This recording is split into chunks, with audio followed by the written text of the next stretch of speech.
کہ پاکستان کیسے بنا؟ میرے مسلمان اور پاکستانی بھائیوں، پاکستان کیسے بنا؟ اس ٹرین کی 9 بوگیاں تھیں، اس ٹرین کی 9 بوگیاں تھیں، تقریباً 1000 مسافر سوار تھے۔ جب گاڑی لاہور ریلوے اسٹیشن پر آ کر رکی تو صرف 8 مسافر زندہ تھے، وہ بھی بری طرح زخمی تھے۔ پوری ٹرین جیسے خون میں نہا کر آئی ہو۔ لندن ڈیلی میل کے نمائندے کا آنکھوں دیکھا حال، آگ اور خون کا یہ کھیل سارے ہندوستان میں جاری تھا۔ لاکھوں لوگوں کو ہجرت کرنا پڑی۔ صرف دہلی اور لاہور کے راستے ٹرینوں پر 54 سے زائد حملے ہوئے۔ سب سے زیادہ مہاجرین مشرقی پنجاب سے ہجرت کر کے پاکستان داخل ہوئے۔ لدھیانہ اور امرتسر کے درمیان سکھوں کے مسلح جتھے ٹرینوں کو روک کر ظلم کی تاریخ رقم کرتے رہے۔ ایک ایسی اسپیشل مہاجر ٹرین محکمہ دفاع کا عملہ اور ان کے اہل و عیال کو لے کر پاکستان آ رہی تھی کہ اسے بھی روک لیا گیا۔ نہ جانے کتنی مسلمان عورتوں کو اغوا کیا گیا۔ جب خون کا دریا عبور کر کے یہ ٹرین نکلی، خون کا دریا عبور کر کے یہ ٹرین پہنچی تو اس میں 459 لاشیں ملیں۔ 459 لاشیں ملیں۔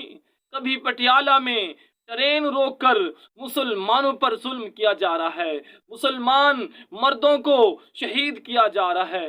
جب مسلمان بچے کرپانوں پر اچھالے جا رہے تھے تب حفاظتی عملہ ایک طرف ہو کر تماشا دیکھتا رہا، قتل عام کا تماشا دیکھتا رہا۔ بے شمار لاشیں قریبی نہر میں پھینکی گئیں۔ تقریباً خالی ٹرین پاکستان پہنچی۔ ہندوؤں کی وحشت اور بربریت کا اندازہ لگائیے تو صحیح۔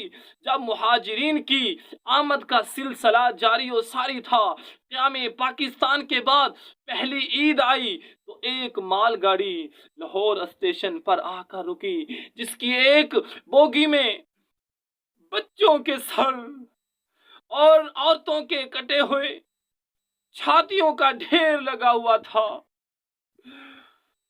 پاکستان کے لیے عید کا تحفہ جب یہ لایا گیا، میرے آقا کے غلاموں، جن مسلمانوں نے دیکھا ہوگا ان کا کیا حال ہوا ہوگا۔ جب پاکستان کے لیے پہلی عید آئی تو بچوں کے سر اور مسلمان عورتوں کی چھاتیوں، پستانوں کے ساتھ ایک بوگی بھری ہوئی تھی۔ پاکستان کے لیے عید کا تحفہ، یہ عید کا تحفہ تھا۔ مسلمانوں، لا الہ الا اللہ کی بنیاد پر بننے والے ملک میں ہر گلی نکر میں زنا کے اڈے قائم ہیں۔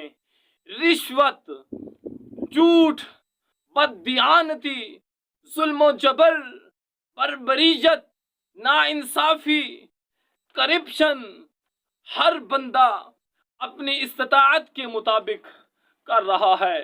پھر کہتے ہیں ہمارے حکمران غلط ہیں، پھر کہتے ہیں ہمارے حکمران غلط ہیں۔ نہیں، حکمران غلط نہیں ہے۔ دین محمدی صلی اللہ علیہ وسلم نے واضح کر دیا، جیسے قوم ہوگی ویسے حکمران ہوں گے، جیسے قومیں ہوں گی ویسے ہی حکمران ہوں گے۔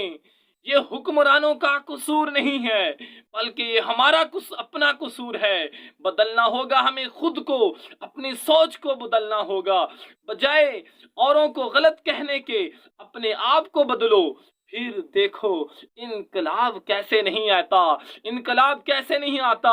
جس عظیم مقصد کے لیے لاکھوں قربانیاں دی گئیں، جس مقصد کے لیے گردنیں کٹی گئیں، جس مقصد کے لیے حاملہ عورتوں کے پیٹ کاٹے گئے، جس مقصد کے لیے عورتوں کے اعضاء کو تن سے جدا کیا گیا، جس مقصد کے حصول کے لیے گھر بار، عزت، شان و شوکت چھوڑ کر ہمارے اسلاف یہاں پاکستان میں آئے، میرے مسلمان بھائیوں، پاکستانی بھائیوں، تو کوئی نہ کوئی وجہ تو ضرور تھی۔ آخر کار انہیں اپنے گھر بار،